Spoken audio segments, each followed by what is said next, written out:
चलिए रुचिका, आज हम वर्ल्ड रीजनल ज्योग्राफी में नॉर्थ अमेरिका के बारे में पढ़ेंगे। हरप्रीत, इसमें कुछ नहीं रखा, बस मुझे देखो, लेक्चर इधर चलेगा। आज हम नॉर्थ अमेरिका के बारे में पढ़ेंगे, हिंदी में उत्तरी अमेरिका। ओके, नॉर्थ अमेरिका क्या है? एक कंट्री है या कॉन्टिनेंट है Ranjit? Good boy, North America is a continent. Good. तो सबसे पहला सवाल ये उठता है कि जब हम इस कॉन्टिनेंट को पढ़ेंगे, कौन कौन सी कंट्री पॉसिबली हम इसके अंदर पढ़ सकते हैं नॉर्थ अमेरिका के अंदर? तो very good, Canada, United States of America and Mexico. ध्यान से देखिए, अगर हम नॉर्थ अमेरिका के बारे में देखें तो this is the continent of north America. Okay, and there are three big countries: the Canada, the United States of America and the Mexico. The three countries. Okay, किसी को कोई डाउट? रशिया दुनिया की पहली लार्जेस्ट, सबसे ज़्यादा largest country है। पहली लार्जेस्ट ये क्या होता है? आज भी लार्जेस्ट है भाई, मतलब सबसे बड़ा मुल्क है रशिया, सीधी सीधी भाषा में बताए तो। आइए ऐसे देखते हैं, this is the world map. इस हिसाब से देखा जाए तो look at this, Russia it's a very big, so is the first largest country of the world. उसके बाद देखिए सब छोटे छोटे छोटे छोटे, लेकिन देखिए ये कनाडा, देन देखिए America. So second largest is the United States of America and the third one is the Canada. Okay, तीन बड़े मुल्क दुनिया के, रशिया, अमेरिका यानी कि the United States of America और द कनाडा। क्लियर? चलिए अब अब वापस आ जाते हैं उसी मैप पे, फिर से उसी को समझते हैं। इधर आइए, देखिए देखिए, जब हम यूनाइटेड स्टेट्स ऑफ अमेरिका को देखते हैं तो ये आपको यहाँ भी दिखा, लेकिन यही यूनाइटेड स्टेट्स ऑफ अमेरिका आपको यहाँ भी दिखा। तो इसका एक रीजन कनाडा के साथ यहाँ अटैच होता है, जो मेन लैंड से बहुत अलग है। ये देखिए, मेन लैंड से बहुत अलग चला गया। तो दिस इज कॉल्ड अलास्का। ये यूनाइटेड स्टेट्स ऑफ अमेरिका का अलास्का का इलाका है। ये कभी रशिया का था, यूनाइटेड स्टेट्स को बाद में रशिया ने दे दिया, या कह लीजिए इन्होंने उनसे खरीद लिया। तो this is Alaska. Okay, this is whole United States of America. चलिए अब हम इनकी डिमार्केशन करते हैं, इसको समझते हैं। ग्लोब दीजिए, बड़ा वाला, गोल वाला।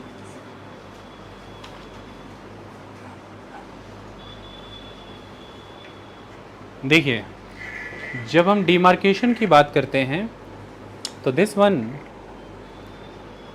Is the North America.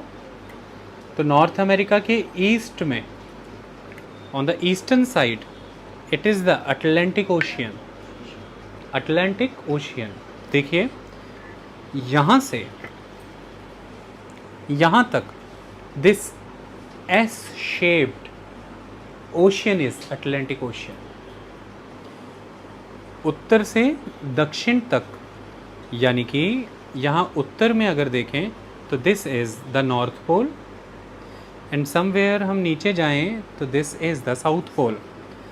तो नॉर्थ पोल के around that is the Arctic Ocean, there is ocean that is Arctic Ocean, the fourth ocean. वहाँ से नीचे की ओर जाएं तो there is a yellow land mass that is Antarctica continent. तो आर्कटिक ओशियन से अंटार्कटिका कॉन्टिनेंट तक there is ocean that is Atlantic ocean which is S shaped. और ये नॉर्थ अमेरिका और साउथ अमेरिकन कॉन्टिनेंट के ईस्ट में है, basically North America के ईस्ट में है। नॉर्थ अमेरिका के नॉर्थ में कौन है? This whole region is Arctic ocean.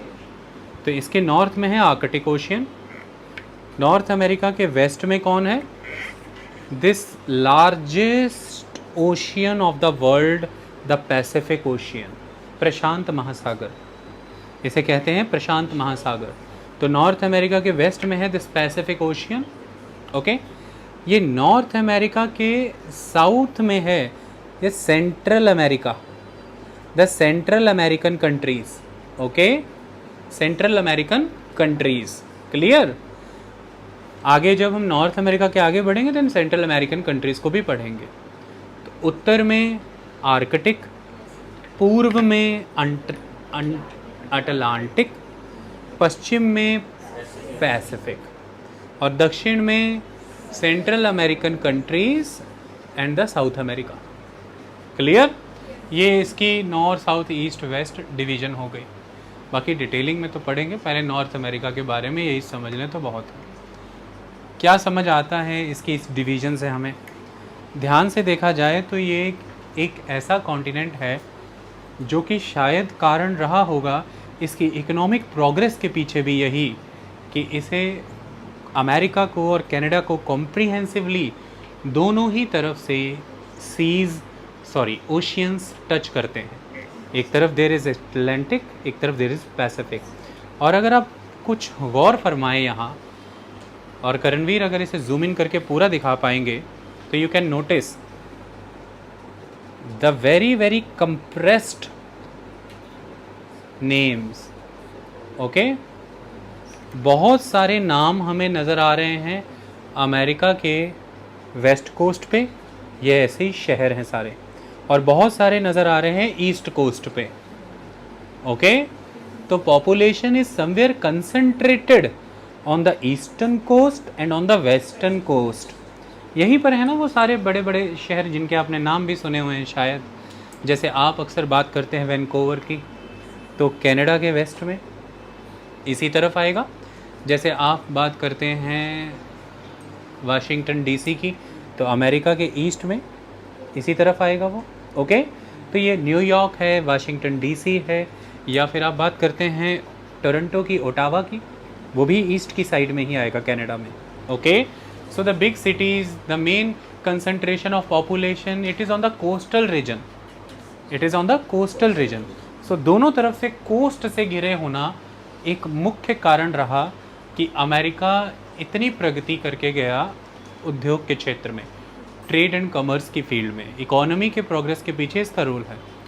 ज़रूरी नहीं है कि कोई भी कॉन्टिनेंट या कंट्री इस तरह समुद्रों से घिरी रहे तो बहुत विकसित होती है, बहुत से और फैक्टर भी ज़रूरी हैं, लेकिन वो और फैक्टर अगर दोनों कंट्री के मामले में सेम किए जाए तो फिर वो कंट्री एडवांटेज पे आ जाती है जो दोनों तरफ से उन महासागरों से घिरी है जो व्यापार के लिए बड़े महत्वपूर्ण हैं। सो Pacific was very important for the purpose of trade with the Asia, the continent of largest population. Okay, and the Atlantic is very important for the trade with Europe, the continent which is technologically, scientifically very very progressive. So one continent along the Atlantic Ocean is technologically and scientifically very progressive, and the another continent along the Pacific, population wise, resources wise, human resource wise is very very rich. Okay, तो ये सभी factors हैं जो America को help करते हैं, contribute करते हैं। बाकी तो और फैक्टर हम अभी डिस्कस करेंगे, पहले ये फैक्टर हैं। इतना दिमाग में समझ आ गया? चलिए अब आपको कुछ डिवीज़न दिखाते हैं अमेरिका के, ध्यान से समझिएगा। देखिए, जब आप अमेरिका की डिमार्केशन करते हैं तो उसमें आपको डिमार्केशन के तहत कुछ ऐसा समझना है। वो क्या? इस डिमार्केशन को चैप्टर के लिहाज से जब हम पढ़ते हैं तो यहाँ पर वर्ड यूज़ होता है the realm. When you are going to study the continent and that is the North America, actually author इसे एक रिल्म के रूप में ट्रीट कर रहा है। जब हम रिल्म के रूप में बात करते हैं तो चीज़ें बदलती हैं। वो कैसे?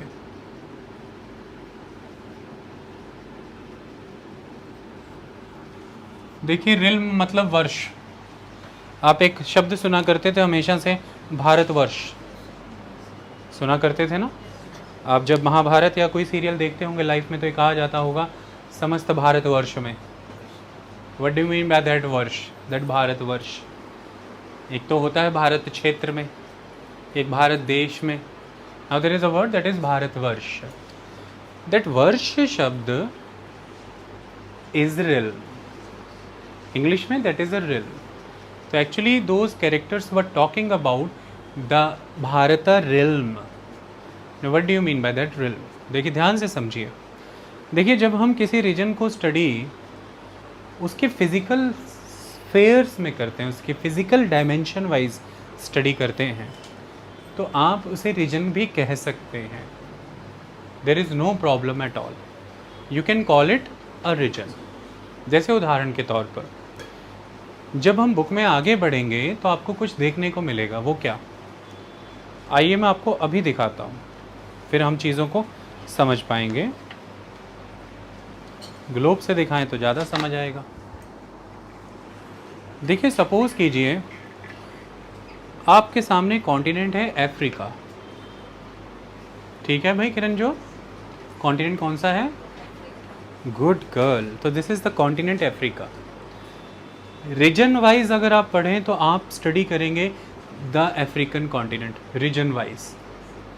But Africa is not like that. ऐसा नहीं है. उसका कारण, जब आप अफ्रीका की नॉर्दर्न कंट्रीज़ की बात करती हैं तो they are having Islamic culture, Islamic. But Africa की जब आप इन साउदर्न कंट्रीज़ की बात करती हैं, it is not like that they are Islamic. फिर वो इस्लामिक नहीं है. और जब आप अफ्रीका की इन सेंट्रल कंट्रीज़ की बात करती हैं, बड़े स्तर पर आपको ट्राइबलिज़म भी दिखता है. तो आपको एक तरफ ट्राइबलिज़म दिखा, द ट्राइबल कल्चर. एक तरफ साउदर्न रीजन में आपको बड़ा इन्फ्लुएंस दिखेगा कॉलोनियलिज्म के दौर का. ठीक है, the modern influence of the western culture. और जब आप उत्तरी क्षेत्र की बात करती हैं अफ्रीका की, तो दे इट इज़ प्रिडोमिनेंटली इस्लामिक. ये मुख्य रूप में इस्लामिक है. तो इसलिए जब हम पढ़ना चाहेंगे तो अफ्रीकन रीजन जब हम स्टडी करेंगे तो शायद ये अप्रोप्रिएट वर्ड नहीं होगा. अगर हम इसे रिल्म में पढ़ें तो ज़्यादा बेहतर होगा. हम जब इसे रिल्म में पढ़ेंगे तो कैसे पढ़ेंगे? ध्यान से समझिए. तो सपोज़ कीजिए कि हम एक ऐसा रिल्म पढ़ें जिसका नाम हम रखें द इस्लामिक रिल्म, है कि नहीं? तो उसके तहत फिर आप अफ्रीका की ये नॉर्थ की कंट्रीज़, एशिया की ये साउथ वेस्टर्न कंट्रीज़, ये सारा इकट्ठा जोड़ के एक रिल्म बन जाएगा. ओके. बाकी के अफ्रीका को फिर आप अलग पढ़ेंगे. That will be a different thing. तो फिज़िकल फीचर वाइज चीज़ें अलग काउंट होती हैं, बट कल्चरल स्फेयर में चीज़ें अलग मायने में काउंट होती हैं. आई बात समझ में? It is different. तो उस हिसाब से अगर हम देखें तो अगर हम नॉर्थ अमेरिका को एक रिल्म के तौर पर अप्रोच कर रहे हैं तो हमें फिज़िकल और कल्चरल डायमेंशन के वाइज इसे देखना है. Both dimensions are important. तो जब हम भारतवर्ष शब्द की बात करते हैं तो उस भारतवर्ष का अर्थ वहाँ पर केवल यही नहीं है जो आज की प्रेजेंट इंडियन पॉलिटिकल टेरिटरी, जो आज प्रेजेंट इंडियन पॉलिटिकल टेरिटरी है, यही नहीं है. सिर्फ उस भारतवर्ष में वो समस्त क्षेत्र आ जाते थे जो भारतीय संस्कृति से प्रभावित क्षेत्र थे, भारतीय सभ्यता से प्रभावित थे. तो इंडियन कल्चर, इंडियन सिविलाइजेशन से प्रभावित थे. और उसी के तहत आप पाकिस्तान का क्षेत्र देखते हैं, अफ़गानिस्तान का क्षेत्र मिलेगा, नेपाल का क्षेत्र मिलेगा, भूटान का क्षेत्र, बांग्लादेश का क्षेत्र, म्यांमार का क्षेत्र मिलेगा, आपको श्रीलंका मिलेगा.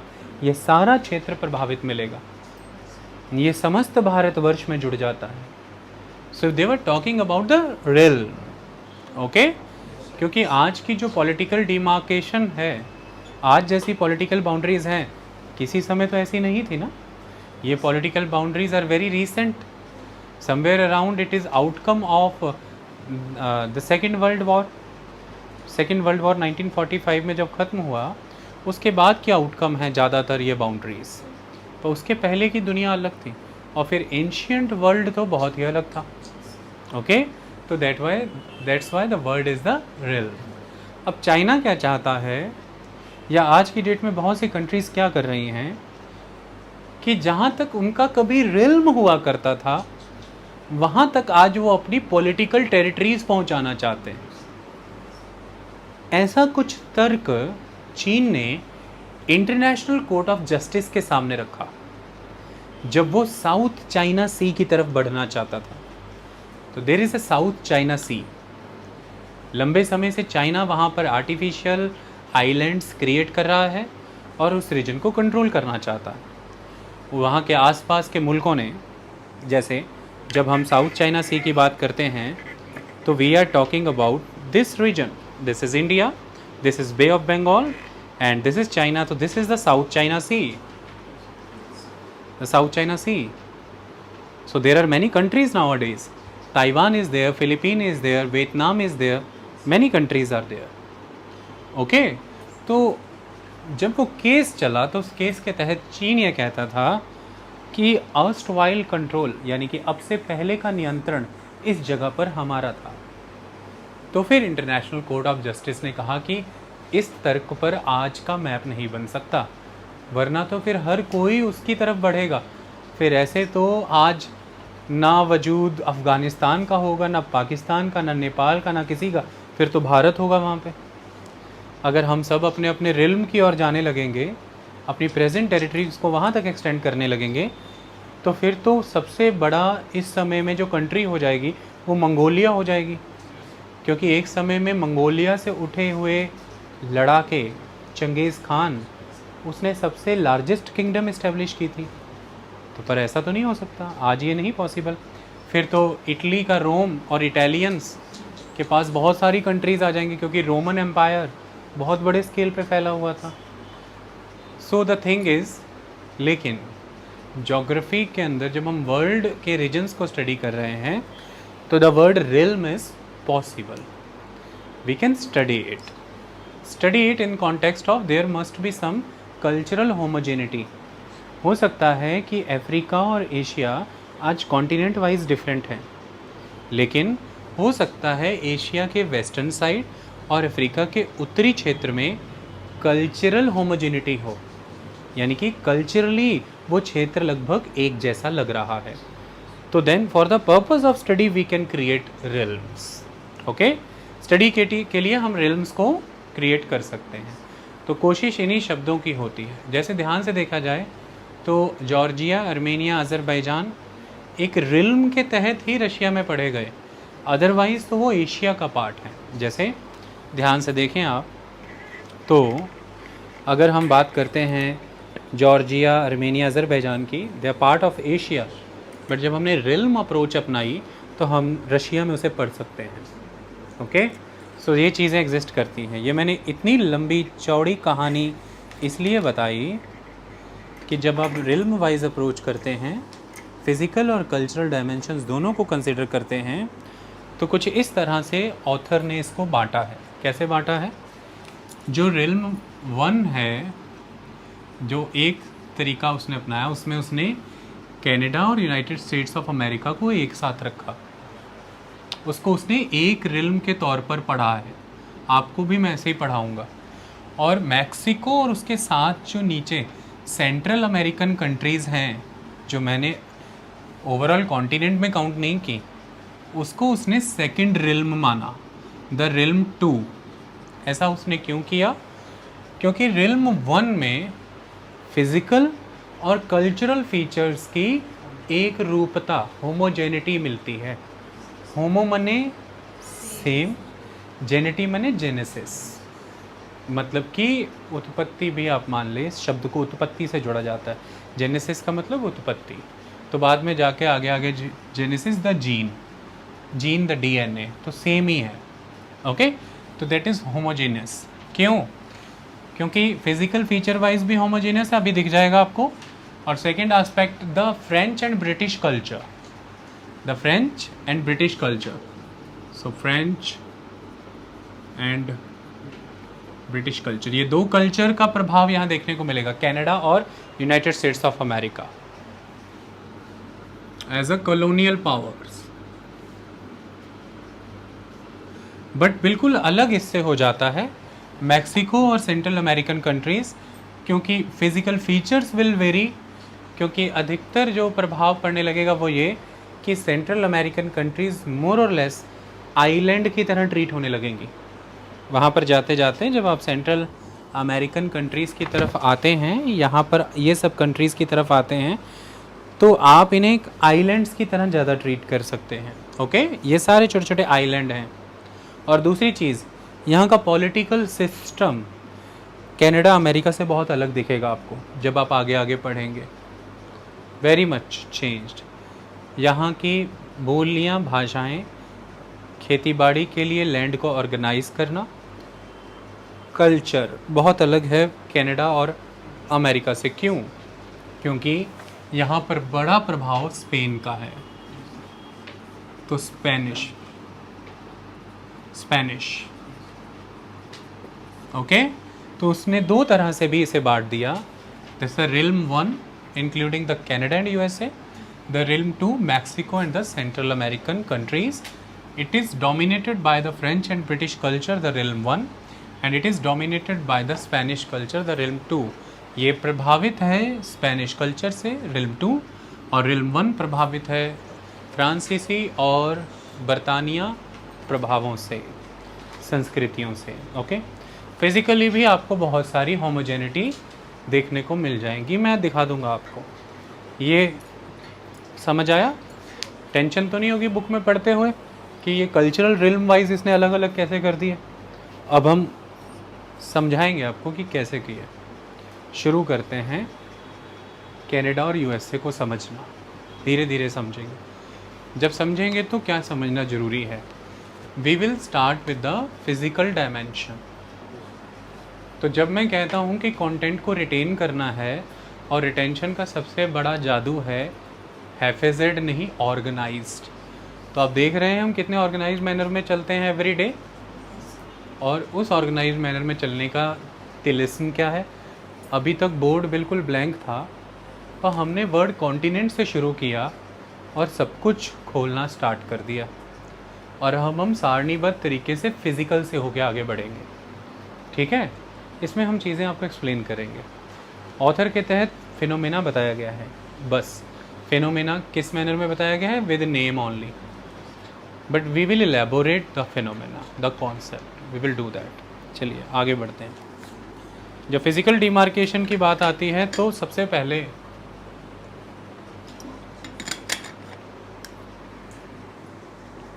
वेस्टर्न साइड का जिक्र आएगा।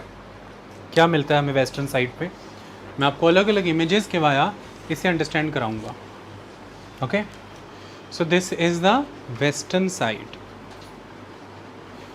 देखिए मैंने मैप चेंज किया, अब तक हम इस पे फोकस कर रहे थे। It is a political map, it is talking about the boundaries. In actually there are no boundaries. आप जब ऊपर से पृथ्वी को देखती हैं तो कोई बाउंड्री दिखती है? ये तो हमारी सोच में है ना। तो to execute the administrative work execute करने के लिए हम बाउंड्रीज ड्रॉ करते हैं। That's why such maps are the political map, because administration is the part of the political settlement. Okay, तो this is the political map. न this feature it is exactly there. जब आप ऊपर से drone से देखेंगी तो आपको पहाड़, नदियाँ, मैदान सब दिखेंगे। तो this is the physical map. इसमें बाउंड्रीज दिख रही हैं आपको? लॉस्ट, स्टेट्स के नाम हैं, ख़त्म।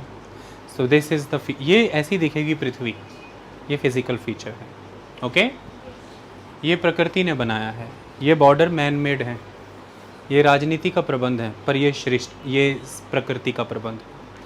तो फिज़िकल फीचर वाइज हम सबसे पहले वेस्ट से स्टार्ट करें तो आपको क्या दिखेगा? मैं एक ही लाइन में ख़त्म करता हूँ। आपको मिलेंगे, हाँ जी, हाँ बोलो, सही बोलते हो, डरते क्यों? आपको मिलेंगे रॉकी माउंटेन। आप कंफ्यूज ना हो इसके लिए मैं एक वर्ड लेके आया, वो क्या है? Western cordillera mountain chain. Western cordillera mountain chain. तो western cordilleras are existing in the northern America. Now what do you mean by the western cordillera? ये सिस्टम ऑफ माउंटेन चेन्स है, ये माउंटेन चेन्स का एक system है पूरा western Cordillera, इसी में सब आ जाएगा। इसी में सब आ जाएगा। तो कई बार बच्चे ये गलती कर बैठते हैं कि अमेरिका, और यहीं पे एमसीक्यू बनते हैं कि अमेरिका का वेस्ट माने रॉकी माउंटेन। ऐसा नहीं है, इसलिए मैंने ये वर्ड यूज़ किया।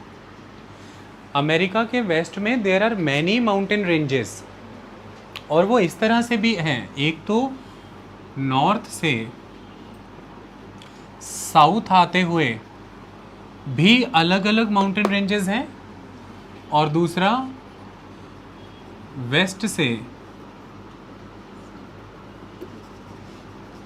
ईस्ट जाते हुए भी सीक्वेंस में अलग अलग माउंटेन रेंजेस हैं। फिर इसलिए हम कंफ्यूज हो जाते हैं कि हम रॉकीज ही पढ़ लेते हैं, और क्वेश्चन आ जाता है कि अमेरिका के वेस्टर्न कोस्ट पे इनमें से कौन से माउंटेन रेंज है। अब ऑप्शन रॉकीज भी होगा और भी होंगे, फिर हम फंस जाएंगे। तो हमें सीक्वेंस समझना है ज़रूरी कि वेस्ट कोस्ट से ईस्ट तक जाते हुए सीक्वेंस में कौन कौन सी हैं, और उत्तर से दक्षिण तक सीक्वेंस में कौन कौन सी। बट ये सारी को कॉर्डिलेरा कहते हैं, the western Cordillera. The whole system is Western Cordillera.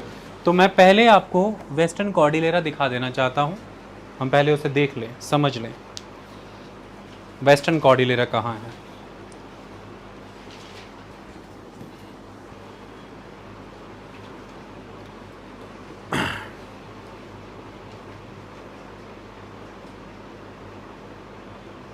ध्यान से देखिए इस मैप को,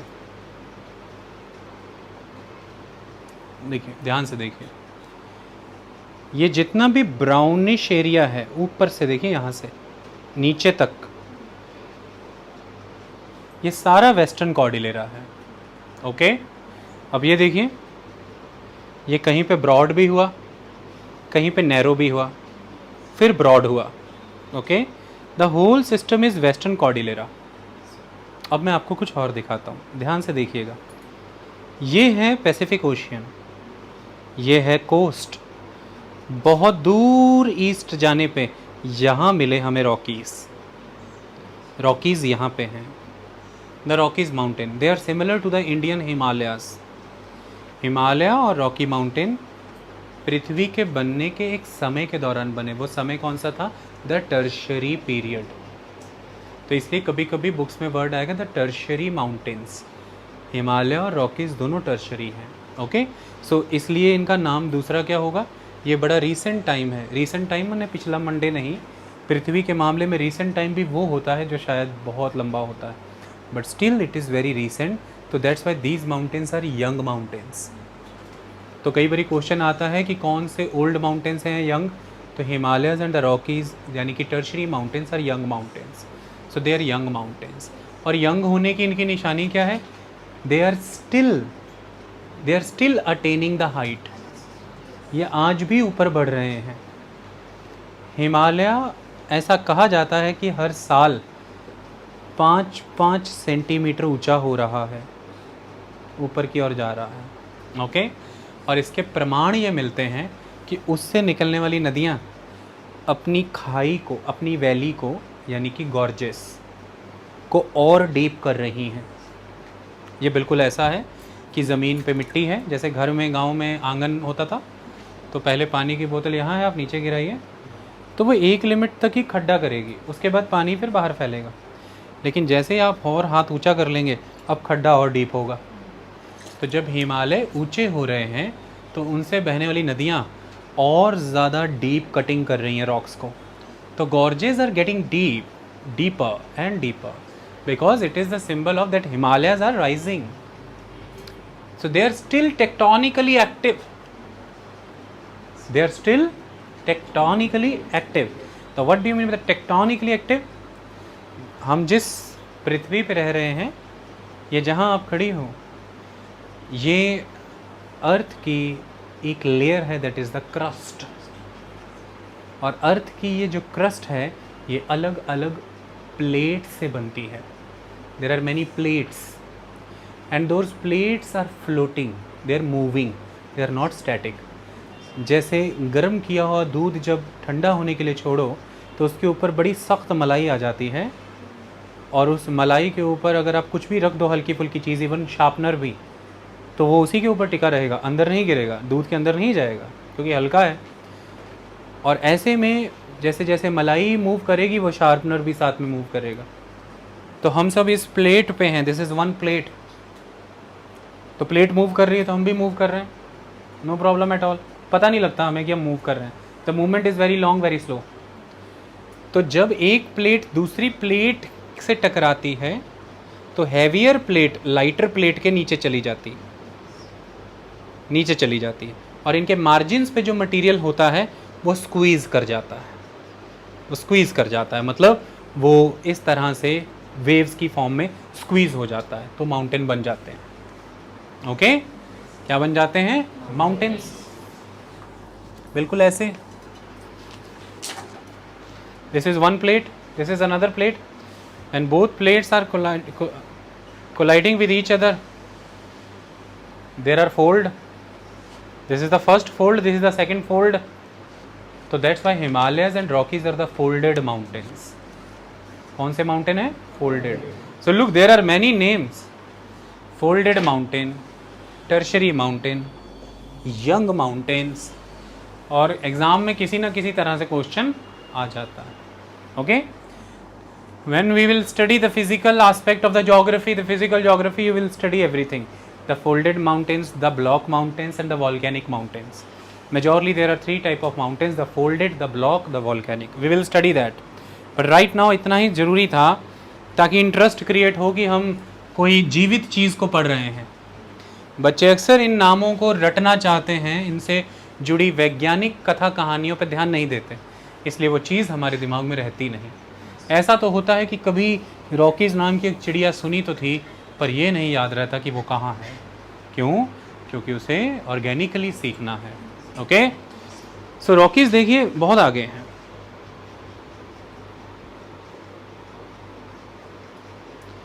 बहुत आगे, लेकिन उसके पहले इधर अगर हम देखें ध्यान से तो इसमें क्लियर नहीं है, लेकिन मैं दिखा दूंगा.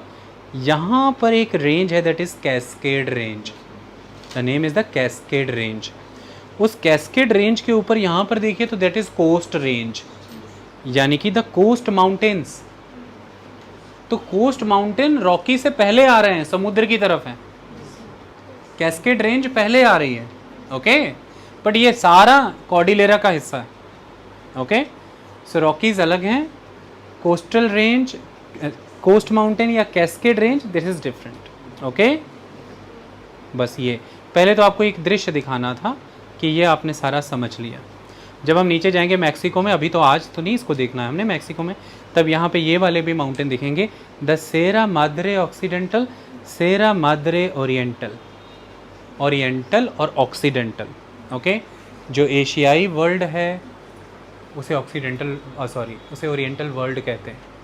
जो यूरोपीय और अमेरिकी दुनिया है उसे ऑक्सीडेंटल कहते हैं. समय आने पे समझ आएगा ऐसा क्यों कहते हैं. चलिए अब एक बार एक और इमेज देखें. आए अब सरल वाली इमेज. तो this is the western Cordillera. ठीक है, हो गया एस्टेब्लिश. अभी बड़ी इमेज में देखा था, अब छोटी इमेज में देख लिया. अब कुछ इमेजेस आपको और दिखाते हैं जिसके वजह कुछ ज़्यादा चीज़ें क्लियर होनी शुरू हो जाएं. अब हम कुछ चीज़ें क्लियर करें, ध्यान से देखें. जब हम अमेरिका को देखते हैं तो उसके वेस्टर्न साइड पे अगर हम जाएं तो हमें क्या दिखा? Rocky Mountain chain. और वेस्ट पे गए तो हमें क्या दिखा? यहाँ पर the coast range, the coast range, then the Cascade, then the Rocky Mountain range. ऊपर गए तो हमें दिखी द अलास्का रेंज और उसके ऊपर द ब्रूक्स रेंज. ओके, तो सबसे ऊपर ब्रूक है, फिर रॉकी माउंटेन चेन आती है. उत्तर से दक्षिण की तरफ देखिए, पहले ब्रूक आए ना, ब्रूक, फिर रॉकी, फिर नीचे चले जाएं तो सेरा माद्रे, सेरा Madre Occidental, Sierra Madre continental. तो इस तरह से कई बार फ्लो पूछे जाते हैं. ओके, इतनी बात क्लियर हो रही. तो देखिए सेरा माद्रे, ऊपर गए सेरा नेवादा. ये सेरा वर्ड का मतलब स्पेनिश, सेरा मतलब स्पेनिश. ओके, तो सेरा नेवादा मतलब स्पेनिश भाषा में इसका अर्थ है ऊंचे पर्वत श्रृंखलाएं, ऊंचे पर्वत श्रृंखलाएं, द माउंटेन रेंजेस. तो हमें दिख भी रहा है कि इसके नीचे नीचे स्पेन का प्रभाव है, ऊपर ऊपर फ्रेंच और British, that is very clear. तो ये Sierra Madre, Sierra Nevada, coast range, cascade, Rocky mountain, ये ब्रूक्स रेंज, ये अलास्का, ये यहाँ से यहाँ तक हमने देखा था, ये सारा वेस्टर्न कॉर्डिलेरा है। ओके, अब आगे बढ़ते हैं, इसकी कुछ और इमेजेस देखते हैं। Now this is exclusive image, nothing else will be there. This is the image of Rockies, इसको हम रॉकीज के रूप में देखेंगे। ओके, जब हम इन रॉकीज माउंटेन के रूप में देखते हैं इसको, तो इसको इस तरह से बांटा हुआ है, ध्यान से देखें। सबसे नीचे का ये हिस्सा, सबसे नीचे का ये हिस्सा जो अलग है बाकी रेंज से, कटा हुआ है ना, तो this is the southern Rockies. ये क्या है? Southern Rockies. तो रॉकीज के भी नेटिव सेल्फ डिवीजन की गई है। ये साउदर्न रॉकीज हैं। ये देखिए, this one is the middle Rocky, इधर देखो बेटा, इसमें देखो, this one is the middle Rocky. ऊपर आइए, this one is the northern Rocky, and ऊपर this one is the Arctic Rockies. तो Arctic Rockies, northern Rockies, middle Rockies, southern Rockies, तो कुल 4 अंगों में। लेकिन ध्यान से देखिए, कोस्ट से रॉकीज बहुत दूर हैं, कोस्ट से रॉकीज दूर हैं। ओके, तो southern, middle, northern, Arctic Rockies, ये रॉकी पर्वत हैं। आगे देखिए, अब इस इमेज को अगर देखें, इतनी इमेजेस क्यों दिखाई गई? क्योंकि नॉर्थ अमेरिका में जब आगे बढ़ेंगे तो ऑथर नहीं इस बात की आपकी चिंता करता कि आप उसकी लाइनों को कितना ऑर्गेनिकली अंडरस्टैंड कर गए।